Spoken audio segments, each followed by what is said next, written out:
ఈరోజు మన సాగర్ ఐలమ్మ చనిపోయిన 40వ వర్ధంతి సందర్భంగా మన 135 డివిజన్ ఇంద్రానగర్ కాలనీలో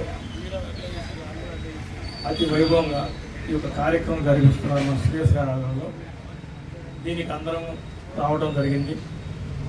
ఇది ఒక వర్గం కాదు, ఒక వర్గపోరు కాదు. ఐలమ్మ అనే ఆమె ఒక శక్తివంతమైన మహాశక్తి నారి. ఆమె ఆ రోజుల్లో మీడియా ఏమి లేకుండానే ఆ రోజు అంతా పోరాడిందంటే ఆమె మహా వీరనారి. భూమి కోసం, ముక్తి కోసం, ప్రజల కోసం, రైతుల కోసం, అందరి కోసం. ఆమె ఒక ఇంటి కోసం కాకుండా ఒక ఆడమనిషి, ఒక నారి.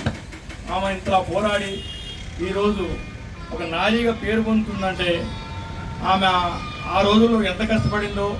బయటికి ఆడమనిషి రావడానికే భయంకరమైన రోజులు అయ్యి, అది ఎవరన్నా ముందుకు వస్తున్నారంటే అనగదొక్కుతామన్న రోజులు.